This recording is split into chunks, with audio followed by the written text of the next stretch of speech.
November 7, 1943. Carpic Airfield, KH, France. The brutal headwinds over the English Channel had consumed fuel at an alarming rate. Second Lieutenant William E. Roach of the 358 Fighter Squadron, 355 Fighter Group, watched his gauges drop toward empty as his Pratt Whitney R-2800 engine began to sputter. He faced an impossible choice. Ahead lay the safety of England, tantalizingly close yet impossibly far with his fuel situation. Below him stretched a patchwork of French fields, some friendly, most occupied by German forces. One airfield looked remarkably similar to the Allied bases he knew. Roach committed to his approach. The massive Republic P-47 Thunderbolt, serial number 4222490, nicknamed Beetle, touched down smoothly on the grass field. Roach followed a ground vehicle to a parking area, shut down his engine, and only then noticed the Balkenkreuz on nearby aircraft. The Germans he had been fighting minutes earlier now surrounded his cockpit with rifles drawn. Lieutenant Roach's war as a combat pilot was over. He would spend the remainder of the conflict at Stalag Luftwaffe, but the education of the German Luftwaffe was about to begin in ways neither side could have anticipated. What the Germans discovered when they examined Beetle would fundamentally alter their understanding of American industrial capacity and technological sophistication. The P-47 Thunderbolt represented not just a fighter aircraft, but a complete manifestation of American engineering philosophy, production capability, and material abundance. Over the next 18 months, as German engineers methodically disassembled, tested, and flew captured Thunderbolts, they would confront an uncomfortable truth. Germany had not simply fallen behind in the technological race. They had been competing in an entirely different category of industrial warfare. The story of captured P-47s in German hands reveals how overwhelming material superiority, when properly applied to military aviation, could render tactical excellence and pilot skill increasingly insufficient to change the war's outcome. The Thunderbolt would teach German engineers lessons they desperately needed but ultimately could never apply. Their nation lacked the resources, the industrial infrastructure, and the time to implement what American factories produced as standard equipment. The capture of William Roach's P-47 on November 7, 1943, was not the first time the Luftwaffe had encountered the Thunderbolt in combat. German pilots had been fighting the massive American fighter since April 1943, when the 4th Fighter Group first escorted B-17 bombers into hostile airspace over occupied Europe. Initial impressions from Luftwaffe combat reports reflected a mixture of contempt and confusion.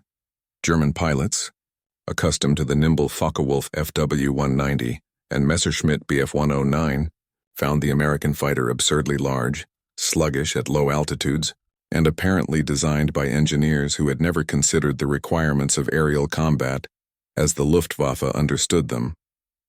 Combat reports from German fighter units throughout the spring and summer of 1943 consistently noted the P-47's poor rate of climb, its ponderous handling at lower altitudes, and what they perceived as American pilot reluctance to engage in traditional turning dogfights. The initial assessment among experienced Luftwaffe pilots was that the Thunderbolt represented an inferior design that could be outmaneuvered. At medium altitudes where most combat occurred, this assessment would prove catastrophically incomplete, but other details in those same combat reports hinted at something more troubling that contradicted the narrative of American inferiority. Pilots described how Thunderbolts that chose to disengage from combat could not be caught once they entered a dive. They mentioned 8 heavy machine guns that fired with devastating effect when the American pilots did choose to engage. They noted armor protection that seemed impervious to standard 7.92mm rounds and often resisted even 20mm cannon fire. Most disturbingly, they reported that even badly damaged Thunderbolts continued flying, limping back to England with battle damage that would have destroyed any German fighter. Damaged P-47s routinely returned to base missing sections of wings, with engines streaming oil, with control surfaces shot away, yet still under pilot control. When Lieutenant Roach's intact Thunderbolt rolled to a stop at Karpik, the Luftwaffe finally had the opportunity to examine in detail the aircraft they had been underestimating. Local Luftwaffe personnel immediately recognized the intelligence value of capturing a complete undamaged example of the American fighter. Within hours, Beetle was surrounded by armed guards to prevent sabotage or damage. American markings were swiftly painted over with German Balkenkreuz on wings and fuselage, and bright yellow identification paint was applied to undersurfaces and tail surfaces. This yellow paint was standard Luftwaffe practice for all captured aircraft, designated Rama-4 yellow, used to prevent friendly fire from German anti-aircraft gunners who might otherwise shoot down their own evaluation aircraft. Shortly after capture, arrangements were made to transfer the aircraft to Rechlin, the Luftwaffe's premier testing facility located approximately 100 kilometers northwest of Berlin in Mecklenburg. The aircraft received the designation T9+FK, the coding used by the Zirkus Rosarius Evaluation Unit. Hans Werner Lerche, the principal test pilot and chief engineer at Erprobungsstelle Rechlin, was assigned to conduct the initial evaluation flights. Lerche, who would ultimately fly over 125 different aircraft types during the war, without ever crashing or seriously damaging a single aircraft, approached the P-47 with professional curiosity tempered by appropriate caution. Given the aircraft's unfamiliar systems, his first impression, documented in his logbook and later published in his memoir Luftwaffe Test Pilot, Flying Captured Allied Aircraft of World War II, reflected surprise at the cockpit's complexity. The instrument panel contained what seemed like twice the number of gauges found in German fighters. Strange levers controlled systems Lerche had never encountered in German designs. The turbosupercharger system required understanding of exhaust flow management principles that were theoretical in German aviation circles, but apparently standard practice in American designs. The constant speed propeller operated differently from German equivalents. Most confusing was the elaborate system of automatic engine management that German pilots handled manually through constant throttle and mixture adjustments. Lerche wrote in his memoirs, "The P-47 cockpit could baffle even an experienced pilot. I gradually managed to ascertain the function of most of the levers and instruments, but there were also some obscure controls, the meaning of which was not immediately clear to me." He spent considerable time on the ground experimenting with controls and studying the layout before attempting flight, a testament to his methodical approach to test flying unfamiliar aircraft without benefit of pilots. Manuals or operational documentation, the engine start sequence alone revealed sophistication beyond standard German practice. The Pratt Whitney R-2800 double wasp required specific procedures to properly initialize the massive turbosupercharger system. Lerche followed the process methodically, his engineer's mind cataloging each step and inferring the purpose of each action.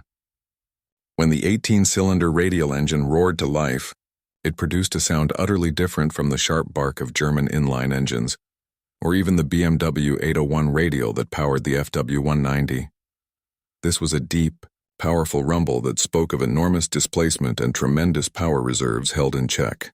Lerche taxied carefully, feeling the weight of the aircraft through the controls. The P-47D weighed nearly 10,000 lb empty, and this example was still carrying substantial fuel and full ammunition load, bringing it closer to 13,500 lb. For comparison, the FW-190A8, one of Germany's heaviest single-seat fighters, weighed approximately 7,650 lb empty, and roughly 10,800 lb at maximum loaded weight. The Thunderbolt was genuinely massive for a single-seat fighter, larger than some twin-engine aircraft in Luftwaffe service. Lerche advanced the throttle for takeoff, and the difference between German and American engineering philosophy became immediately apparent. The R-2800 developed 2,000 horsepower at standard boost settings, with war emergency power reaching 2,300 horsepower when using water methanol injection.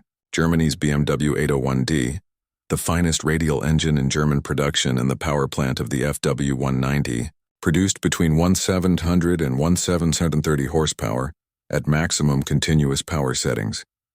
Even with this power advantage, the P-47's greater weight meant the takeoff run was longer than Lerche expected, consuming nearly the entire grass field at the transfer airfield. But once airborne, Lerche began discovering why German pilots who had fought Thunderbolts only at low altitude had fundamentally misunderstood the aircraft's capabilities. He climbed steadily, nursing the turbosupercharger to operating temperature as altitude increased. Below 15,000 FT, the P-47 felt exactly as German combat pilots had described in their reports: heavy, sluggish in turns, unable to match German fighters in maneuverability. The rate of climb was mediocre at best compared to the FW-190 or Bf-109. At this altitude range, any competent German pilot in a contemporary fighter could outmaneuver the Thunderbolt in sustained turning combat. But somewhere above $20,000 FT, the character of the aircraft transformed completely. The turbosupercharger, driven by exhaust gases and becoming increasingly efficient as air pressure decreased with altitude, began forcing massive quantities of compressed air into the engine cylinders. While German engines gasped for oxygen and lost power as altitude increased, the R-2800 maintained full rated power. At 25,000 FT, where German fighters were operating at perhaps 70% of their sea-level power, the Thunderbolt's engine was still producing full rated output. Lerche pushed the throttle forward at 25,000 FT and felt the Thunderbolt accelerate with surprising vigor for such a large aircraft. He rolled into a dive to test high-speed characteristics, and the aircraft responded with an enthusiasm that bordered on violence. The P-47 accelerated past 500 mph in a steep dive, reaching speeds where the controls stiffened dramatically as airflow compressed around the airframe. At this speed, recovery from the dive required both hands on the control stick and considerable physical strength. The aircraft was approaching the limits of compressibility that would not be fully understood until the jet age. The roll rate impressed Lerche immediately and contradicted everything German pilots had assumed about the heavy American fighter.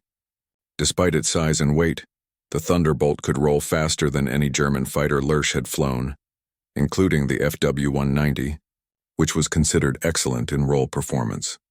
This characteristic, combined with its devastating dive speed, created a tactical advantage that German pilots had been reporting without fully understanding the implications. An American pilot in trouble at high altitude could simply roll inverted and dive away at speeds no German fighter could match. Any Luftwaffe pilot attempting pursuit would encounter compressibility effects that the P-47's stronger airframe and more effective controls handled more successfully. Lerche flew the captured Thunderbolt through a comprehensive test program, exploring the flight envelope systematically according to standard Rechlin evaluation procedures. His preliminary report contained observations that troubled Luftwaffe headquarters staff who still believed German fighter designs were fundamentally superior.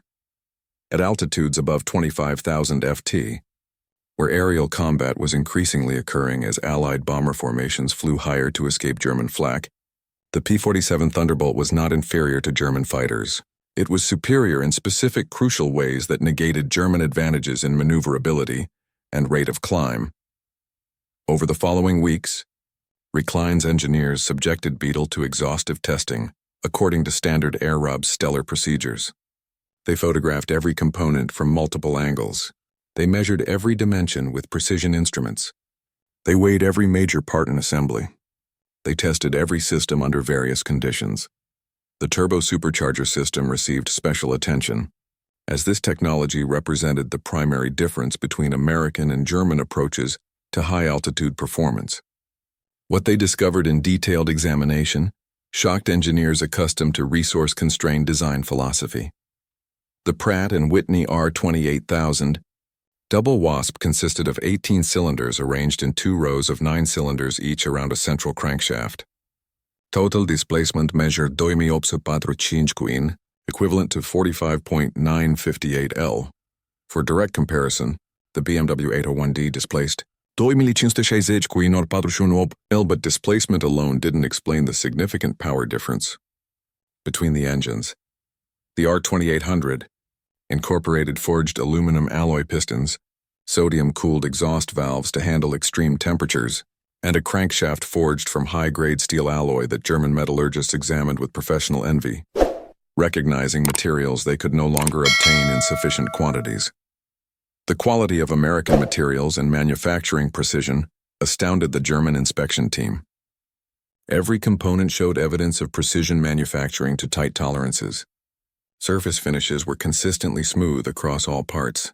The magnetos used materials that were increasingly scarce in Germany. The spark plugs incorporated high-grade ceramics of superior quality to German equivalents. The fuel injection system operated with precision that German engineers associated with laboratory equipment, rather than combat aircraft expected to function reliably. under harsh conditions. Most tellingly, the entire engine showed no signs of material substitution or quality compromises forced by resource limitations. The Americans had built this engine exactly as originally designed, using all specified materials without the desperate improvisations that increasingly characterized late-war German production. The turbosupercharger system revealed engineering sophistication that Germany had attempted to develop but never successfully implemented in production aircraft. Exhaust gases from all 18 cylinders were collected through manifolds and routed through insulated pipes running along each side of the fuselage to a turbine unit located behind and below the cockpit. This turbine, spinning at tremendous speed and driven by hot exhaust gases, drove a centrifugal compressor that forced additional air into the engine's supercharger. The system included an intercooler to reduce the temperature of compressed air, thereby increasing its density and preventing destructive detonation. Automatic regulators controlled boost, pressure, and turbine speed without requiring constant pilot intervention beyond setting the desired manifold pressure. German engineers understood the theoretical principles perfectly. They had conducted experimental programs exploring similar approaches, but implementing such a system in mass-produced combat aircraft had proven impossible, given material shortages in manufacturing, limitations that plagued German industry by 1943. The turbosupercharger required exotic high-temperature alloys for turbine blades that had to withstand extreme temperatures while spinning at high speeds. The control system demanded precision manufacturing and reliable components. The extensive ducting needed heat-resistant materials and perfect seals to function efficiently. Every element had to work reliably in combat conditions exposed to vibration, temperature extremes ranging from 60-degree bars at altitude to over 200-degree bar near the engine, and potential battle damage. The Americans had solved all these problems and installed the complete system as standard equipment on every P-47 produced. The turbosupercharger was not experimental equipment reserved for special missions or limited production runs. It was simply how the airplane worked, installed in thousands of examples. This casual implementation of advanced technology as standard production equipment revealed an industrial capacity that German engineers found difficult to fully comprehend. German technical reports from the Rechlin evaluation noted that the turbosupercharger system alone represented a level of engineering sophistication and manufacturing capability that exceeded current German capacity to replicate in production quantities, the materials, the precision manufacturing, the quality control required to produce such systems reliably, at scale simply exceeded what German industry could achieve in 1943 given strategic material shortages and the progressive degradation of manufacturing standards caused by Allied bombing and the replacement of skilled workers with forced labor. The armament installation provided another lesson in American abundance and attention to design details. The P-47D mounted 8 Browning M2 machine guns of 50 caliber with 4 guns installed in each wing. Most German fighters of the period carried mixed armament, typically 4 machine guns and 2 20mm cannons, or in early models, 6 machine guns total. The American decision to install 8 heavy machine guns represented a deliberate choice to maximize firepower, even at the cost of additional weight and complexity. Each machine gun was fed from a separate ammunition box built into the wing structure, each box containing 425 rounds. Total ammunition capacity was 3,400 rounds across all 8 guns. For direct comparison, the FW-190A typically carried approximately 2,000 rounds total for its machine guns and 500 rounds total for its cannons. The P-47 pilot could fire all 8 guns continuously for approximately 20 seconds before exhausting ammunition, with the combined rate of fire approaching 100 rounds per second. When all 8 guns were properly harmonized to converge at a single point in space, the volume of fire was simply overwhelming to any target. German test firings of the captured aircraft's armament system documented the devastating effect. The installation quality impressed German armament specialists who examined the systems. Each gun was mounted in an electrically heated bay to prevent freezing at high altitude, where temperatures could drop to 60 degrees or lower. Spent cartridge cases and disintegrating belt links were collected through chutes and ejected through ports in the wing's lower surface, preventing them from damaging the aircraft or interfering with control surfaces. The system functioned flawlessly during Rechlin testing, Despite firing thousands of rounds under varying atmospheric conditions, with no jamming or feeding malfunctions recorded, ammunition quality also revealed another dimension of American industrial capability. The 50 caliber rounds used armor-piercing cores manufactured to consistent specifications, incendiary compounds that functioned reliably, and tracer elements that burned predictably. Testing revealed that American ammunition was consistently more reliable than equivalent German production, which had suffered quality degradation as strategic materials became scarce. The Thunderbolt's armor protection demonstrated American willingness to accept significant weight penalties in exchange for pilot survivability, a philosophical difference from German design priorities. The cockpit was surrounded by heavy armor plate on multiple sides. The pilot sat in what American designers called an armored bathtub that provided protection from below and behind. The windscreen incorporated thick, bulletproof glass capable of stopping machine gun rounds and resisting cannon shell fragments. Additional armor plates protected critical systems, including oil coolers and the vulnerable turbosupercharger. Total armor weight exceeded 200 lb, roughly equivalent to the weight of adding 2 additional machine guns with ammunition. German fighters typically carried less comprehensive armor protection, prioritizing lighter weight and better performance while accepting higher pilot casualties as an unavoidable cost of combat operations. The design philosophy difference revealed itself clearly in maintenance accessibility.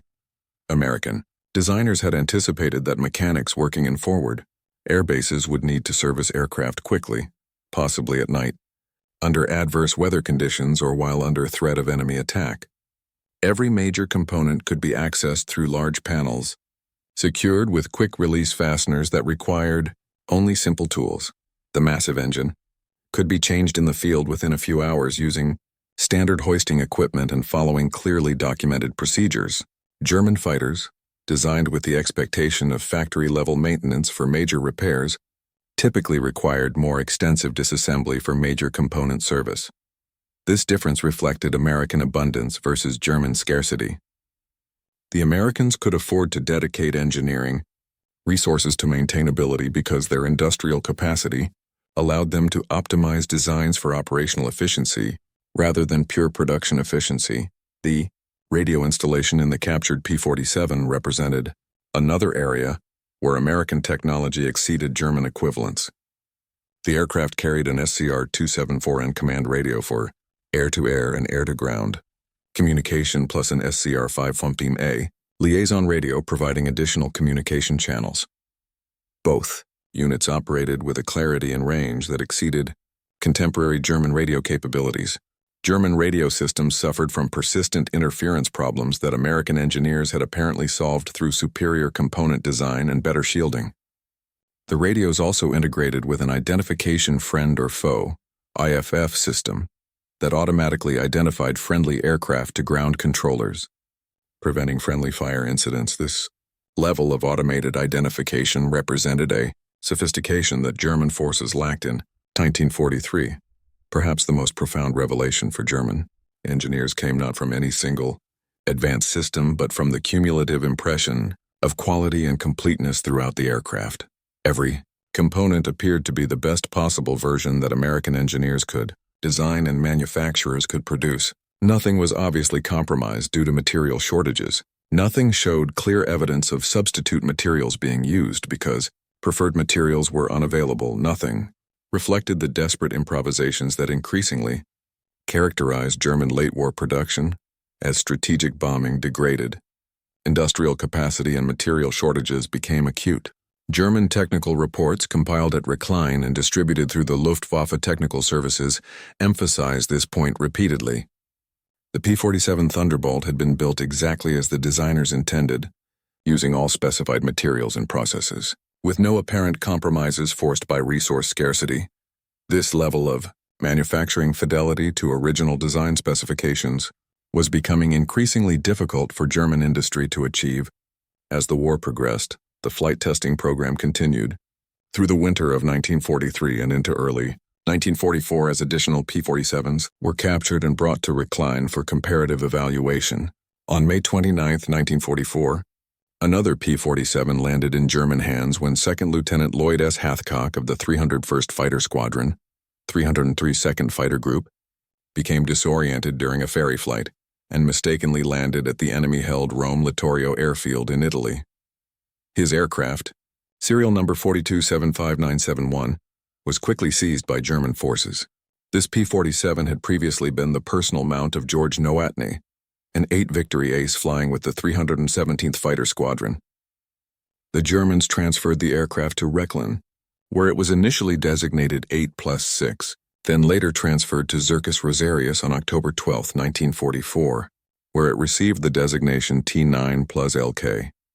The testing data accumulated at Rechlin produced tactical recommendations that were compiled and distributed to frontline Luftwaffe fighter units. These recommendations advised that engaging P-47s below 15,000 FT offered the best probability of success for German pilots, as the Thunderbolt's poor low-altitude performance and slow rate of climb gave German fighters clear advantages in that regime.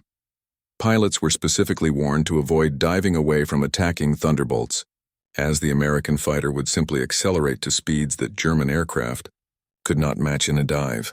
The reports emphasized that damaged P-47s frequently continued, flying despite battle damage that would destroy German fighters. So, attacks needed to be pressed home aggressively with concentrated fire rather than assuming that a few hits would down the aircraft. But the tactical advice, however useful to individual pilots, could not address the fundamental strategic problem that became increasingly apparent. Germany was fighting an opponent with effectively unlimited material resources relative to German industrial capacity.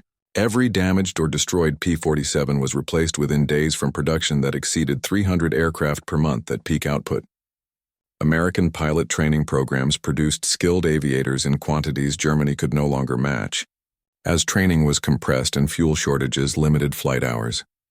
The logistics system supporting American Thunderbolt operations delivered fuel, ammunition, and spare parts without apparent constraint, while German logistics deteriorated under relentless Allied air attack. The captured P-47s were eventually transferred to the Zircus Rosarius, the special Luftwaffe demonstration unit, commanded by Flugkapitän Theodor Rosarius. This specialized unit traveled to frontline fighter bases throughout occupied Europe, allowing German pilots to see captured Allied aircraft firsthand and learn recognition features and combat characteristics. The demonstrations served dual purposes, both educational and psychological. Pilots learned the visual recognition features and tactical characteristics of enemy aircraft they would face in combat, but they also saw physical evidence that Allied equipment was often superior to their own in specific important capabilities, particularly at the high altitudes where combat increasingly occurred. Post-war interviews with Luftwaffe pilots who attended these demonstrations revealed the psychological impact of seeing the captured American fighters' capabilities demonstrated directly. While the Zircus Rosarius, pilots could show that German fighters maintained advantages in certain flight regimes, particularly at medium altitudes. The demonstrations made clear that at the altitudes where American bomber formations operated, escorted by P-47s and later P-51s, German fighters were at a distinct disadvantage. The intelligence gathered from captured P-47s included detailed performance data that directly contradicted some of the optimistic assumptions that had circulated in Luftwaffe briefings earlier in the war. At sea level, the P-47D achieved a maximum speed of approximately 350 mph, not particularly impressive compared to the FW-190A's 408 mph at the same altitude. At 10,000 FT, the Thunderbolt reached approximately 375 mph, but at 30,000 FT, the P-47 achieved 426 mph, while the Focke-Wulf struggled to reach 370 mph, and the Bf-109G managed approximately 385 mph. The performance advantage at combat altitudes was clear, decisive, and growing more important as Allied bomber formations flew higher to escape German anti-aircraft fire. The service ceiling comparison proved equally discouraging for German pilots. The P-47 Thunderbolt service ceiling reached 42,200. German fighters rarely operated effectively above 35,200, and their performance degraded rapidly at higher altitudes due to reduced engine power in the thin air. American bomber formations could and did operate at altitudes where German interceptors could barely reach them, and the interceptors that did reach combat altitude had insufficient power reserves for effective combat maneuvering. The P-47 escorts operated comfortably at these altitudes, maintaining full combat capability, while German fighters struggled. Range comparisons between American and German fighters revealed another dimension of American industrial and logistical superiority. With external fuel tanks, the P-47D could escort bombers on missions penetrating deep into Germany. Early P-47 models had limited range that restricted their effectiveness. But by 1944, Thunderbolts equipped with 108-gallon drop tanks routinely flew missions covering 1,000 miles or more. German fighters, designed primarily for short-range interception missions in defense of the Reich, lacked the internal fuel capacity for extended operations. The difference in operational radius meant that American fighters could engage at times and places of their choosing, while German fighters were forced to fight defensively. The captured Thunderbolts also provided insights into American pilot training and tactical doctrine through examination of gun camera footage and analysis of combat damage patterns on aircraft that had survived combat before capture. The evidence suggested that American pilots consistently employed tactics that emphasized the P-47's strengths while avoiding situations that exposed its weaknesses. They maintained high altitude, where the turbosupercharger provided clear advantage. They used dive and zoom attacks rather than attempting sustained turning dogfights where German fighters held advantage. They worked in coordinated pairs or four-ship flights rather than engaging in individual combat, maintaining mutual support, even when this meant declining apparently advantageous individual engagement opportunities. The discipline evident in American tactical execution impressed Luftwaffe analysts who studied the evidence. Many Luftwaffe pilots, particularly experienced aces, preferred to fight individually, relying on personal skill and aggressive tactics to achieve victory. American pilots appeared to follow established doctrine consistently, supporting each other systematically, and rarely allowing individual pride or aggression to override tactical sense. This disciplined approach, combined with superior high-altitude equipment and growing numerical advantage, created a combination that even veteran German pilots found increasingly difficult to overcome as the war progressed. By D-Day in June 1944, the strategic situation had deteriorated to the point where intelligence on captured aircraft provided little practical value to Germany's war effort. The Luftwaffe understood clearly that American equipment was superior in important ways. They comprehended American tactics. They had detailed technical data on Allied aircraft performance. But this knowledge could not produce the resources, strategic materials, manufacturing capacity, and trained personnel needed to effectively compete. The Rechlin reports, carefully compiled and professionally distributed throughout the Luftwaffe technical services, serve primarily to document the technological and industrial gap that was driving Germany toward inevitable defeat. The comparison between American and German engine production illustrated the impossible position Germany faced. Pratt Whitney, along with the Ford Motor Company, produced over 125,000 R-2800 engines by war's end. Production of this single engine type exceeded Germany's entire combat aircraft engine production. BMW produced approximately 61,000 examples of the 801 radial engine throughout the entire war. The Daimler-Benz DB605, Germany's most produced inline engine, reached approximately 42,400 units total production. American production of one advanced engine type surpassed Germany's total output of all combat aircraft engines combined. American industry in 1944 produced approximately 96,000 aircraft. While Germany reached approximately 25,000 aircraft of all types, the United States produced 38,000 fighters alone, plus 16,000 heavy bombers, plus thousands of medium bombers, transports, and trainers. When combined with British and Soviet production, the Allied advantage in aircraft production exceeded 5.1 by 1944. The industrial base supporting this production operated on a scale Germany could not match. The Aluminum Company of America alone produced more aluminum than Germany's entire aluminum industry.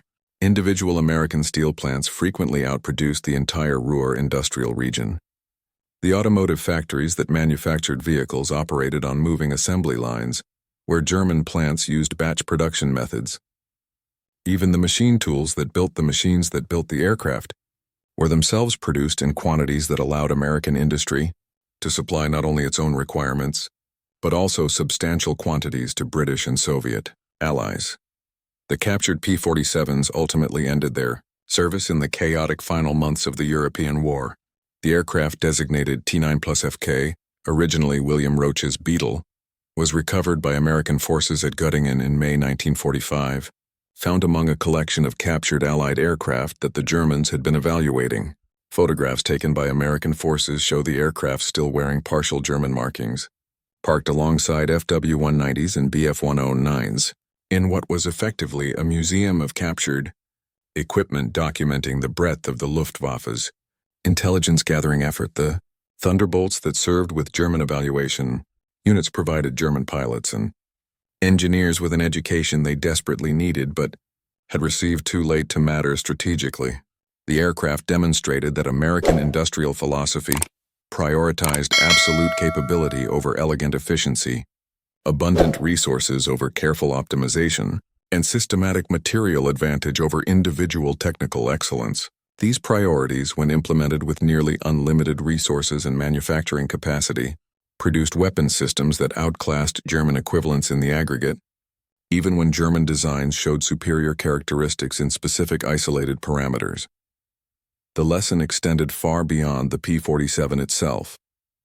Every category of captured American equipment told the same fundamental story. The B-17 Flying Fortress bomber, with its quartet of turbo-supercharged Wright Cyclone engines, represented a strategic bombing capability Germany never achieved. The P-51 Mustang, combining American airframe engineering with the British Rolls-Royce Merlin engine, created what many historians consider the finest piston engine fighter of the entire war.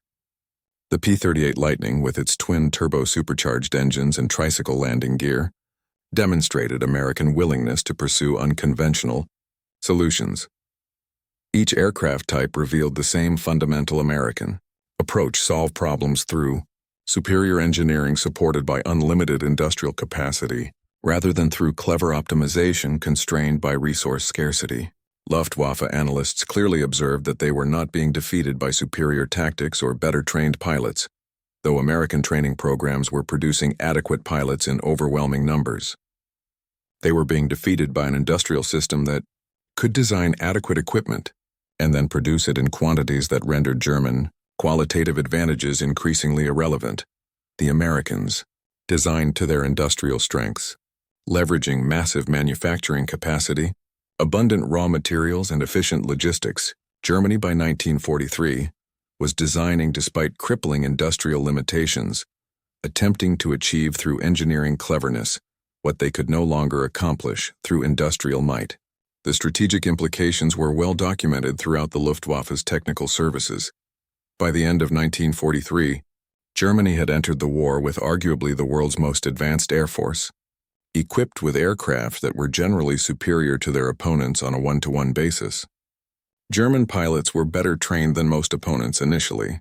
German tactics were more refined, but German industry fundamentally lacked the capacity to sustain these advantages when facing opponents with vastly greater industrial resources. That American aircraft production doubled repeatedly in 1940, again in 1941, again in 1942, and continued expanding until by 1944, American factories were producing over 96,000 aircraft annually, while Germany never exceeded 40,000 aircraft in any year, despite desperate efforts to increase production.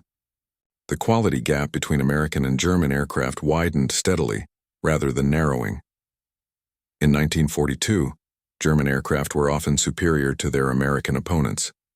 By 1944, American aircraft equaled or exceeded German designs in virtually every important category.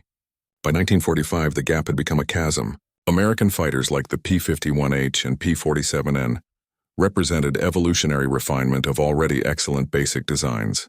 German fighters like the Tu-52 represented desperate attempts to extract more performance from industrial systems, collapsing under the combined weight of strategic bombing, raw material shortages, and the replacement of skilled workers with poorly trained forced labor. The psychological impact on Luftwaffe morale of facing endless streams of capable enemy aircraft proved as destructive as the material losses. German pilots reported feeling less like warriors in honorable combat and more like targets in a systematic destruction campaign. No matter how many Allied aircraft they shot down, more appeared the next day. No matter how skillfully they fought, American numerical superiority eventually prevailed through sheer attrition. The knowledge that their opponent's equipment was often superior to their own, delivered in far greater quantities, supported by better logistics, and flown by adequately trained pilots who were quickly replaced when lost, created a pervasive sense of inevitable defeat that spread throughout the fighter forces during 1944.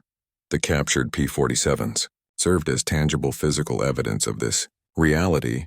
These were not propaganda claims or exaggerated intelligence reports. They were actual aircraft that German pilots could examine directly. The Thunderbolt was not some miracle weapon or revolutionary technological breakthrough. It was simply a very good fighter aircraft, properly designed for its mission, adequately powered, well-armed, appropriately protected, and manufactured in quantities sufficient to overwhelm opposition through systematic application of material superiority. The final historical irony was that the Germans learned these lessons thoroughly, documented them professionally, and grasped the implications completely, yet could never apply the knowledge they gained. Understanding American industrial superiority did not grant Germany the aluminum, steel, fuel, skilled labor, undamaged factories, and functioning transportation networks needed to produce equivalent aircraft in equivalent quantities. Knowing the P-47's exact capabilities did not provide the high-temperature alloys, precision manufacturing equipment, quality control systems, and trained workforce needed to build comparable turbosupercharger systems. Intelligence gathered from captured aircraft documented the dimensions of German defeat with professional thoroughness, without offering any realistic path to avoid that defeat. When Allied forces captured Rechlin and its associated facilities in May 1945, they found extensive documentation of the captured aircraft evaluation program. German technical reports filled filing cabinets detailing every measurable characteristic of every American and British aircraft that had been examined during the war. The reports were models of technical thoroughness and scientific objectivity. They also represented thousands of man-hours spent meticulously documenting capabilities that Germany could observe and measure, but never replicate, given their deteriorating industrial situation. American technical intelligence teams who reviewed the German reports after the war noted with professional interest that German engineers had understood American aircraft capabilities more clearly and in greater detail than American commanders sometimes did. The Germans had identified weaknesses in American designs that American pilots learned to work around through experience. The technical analysis was frequently more detailed and rigorous than equivalent American evaluations of their own equipment. German engineering competence had never been in question, but the American reviewers also noted what the German reports implicitly revealed about Germany's strategic situation. Germany had attempted to fight a modern industrial war with an industrial base insufficient for the task. They had compensated through excellent engineering, superior pilot training in the early war years, and tactical innovation born of necessity. These advantages had sustained them through early victories against opponents with similar resource constraints. But against an opponent like the United States, possessing industrial capacity that exceeded all other major powers combined, excellent engineering and tactical skill could only delay the inevitable outcome rather than change it. The story of German engineers examining captured P-47 Thunderbolts provides a clear case study in the realities of industrial warfare as it had evolved by the Second World War. The Thunderbolt succeeded, not because it was the absolute best possible fighter aircraft by every conceivable measure, but because it was a very effective fighter aircraft produced in quantities that made isolated examples of technical superiority strategically irrelevant. American industry built 15,683 Thunderbolts while simultaneously building 15,486 P-51 Mustangs, 10,137 P-38 Lightnings, 13,738 F-6F Hellcats, and 12,571 F-4U Corsairs. Total American fighter production exceeded 70,000 aircraft during the war, and each aircraft represented thousands of hours of skilled labor, tons of aluminum and steel, hundreds of precision components, and manufacturing capacity that Germany could not approach. The P-47 Thunderbolt became a symbol of American industrial dominance to German pilots who fought against it.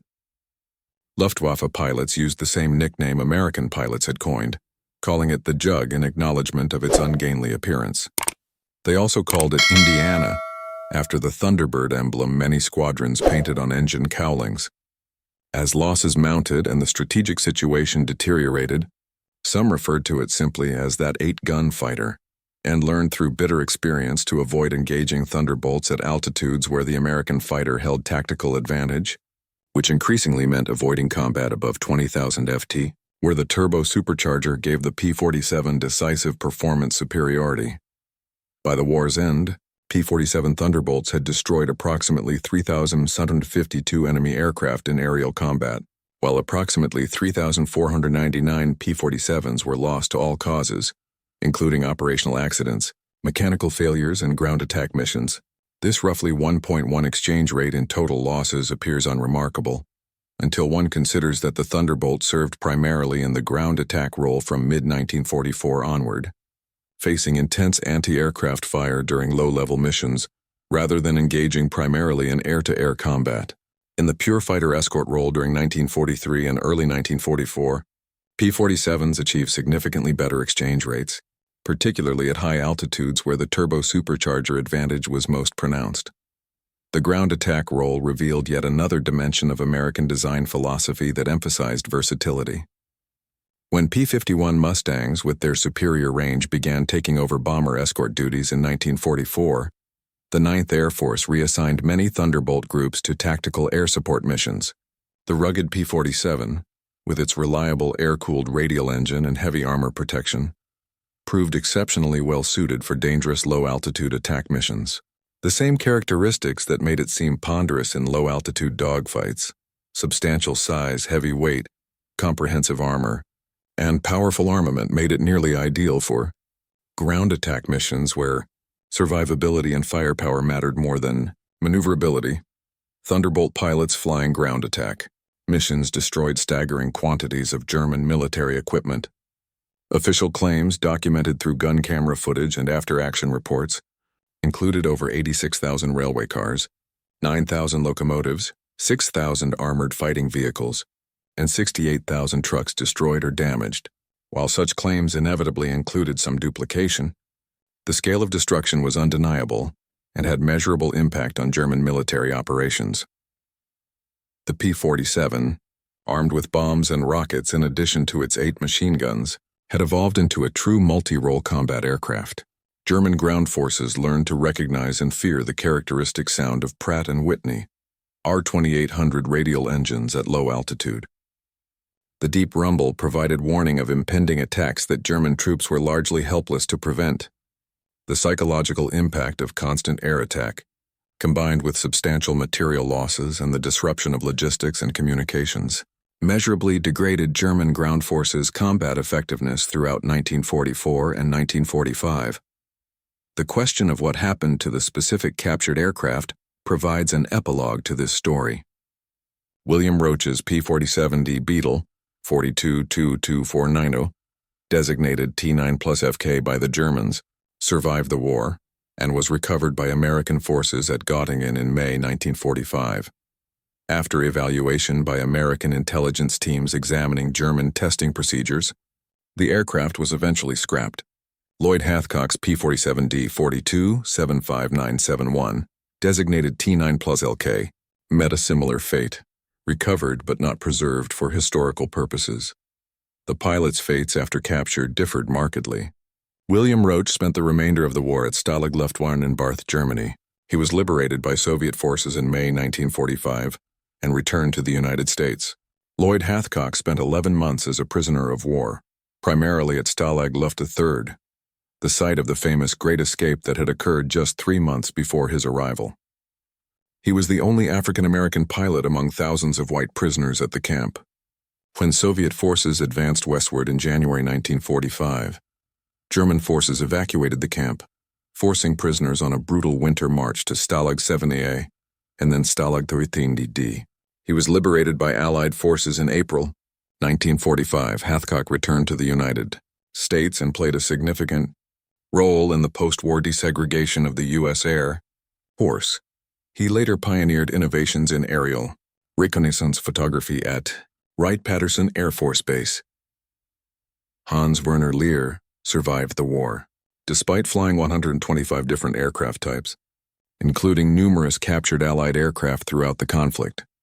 His remarkable safety record, never crashing or seriously damaging a single aircraft throughout his test pilot career, stands as unique in aviation history. After the war, he provided extensive debriefings to Allied intelligence services about German aircraft development programs. His memoirs, published in 1977 in German and translated into English in 1980, provide one of the most detailed, first-hand accounts of the German captured aircraft evaluation program and offer valuable insights into how the Luftwaffe assessed Allied aviation technology. The broader lesson that emerges from the story of captured P-47 Thunderbolts in German hands transcends the specific, technical details of one aircraft type. The Thunderbolt evaluation at Rechlin demonstrated that by 1943, the outcome of the air war over Europe was being determined not by pilot skill, tactical innovation, or even aircraft performance in narrow technical terms, but by industrial capacity applied at national scale. The nation that could design adequate equipment and produce it in overwhelming quantities while simultaneously producing everything else a modern military requires would inevitably defeat opponents who produce technically superior equipment in insufficient quantities. Germany's situation by late 1943 was that of a nation attempting to compete industrially against opponents whose combined industrial capacity exceeded German capacity by factors of 5 or more. When Britain refused to capitulate after France fell, when the Soviet Union survived the initial German onslaught and relocated its industry beyond German reach, and when the United States entered the war with its vast, untouched industrial base, Germany's path to military victory effectively closed. The only question was how long Germany could continue fighting and how much destruction would occur before the inevitable conclusion. The story of Beetle and the other captured Thunderbolts at Rechlin, thus, becomes a microcosm of Germany's broader strategic dilemma. German engineers could examine American equipment, understand American capabilities, and accurately assess American industrial strength. This knowledge was professionally gathered, carefully analyzed, and thoroughly documented. But knowledge alone could not produce the aluminum, steel, rubber, fuel, machine tools, skilled workers, undamaged factories, and functioning railroads required to compete with American industrial output. The Republic P-47 Thunderbolt, examined in minute detail by German engineers at Rechlin, proved a final truth about industrialized warfare in the 20th century. Material abundance, systematically applied through competent engineering and adequate tactical execution, would defeat technical excellence constrained by resource scarcity.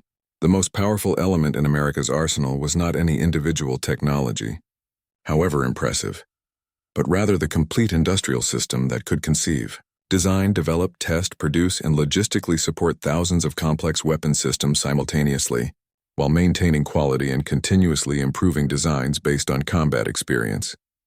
The captured Thunderbolts taught this lesson with undeniable clarity. German engineers measured it precisely, documented it professionally, and reported it accurately through their chain of command. The lesson arrived too late to matter.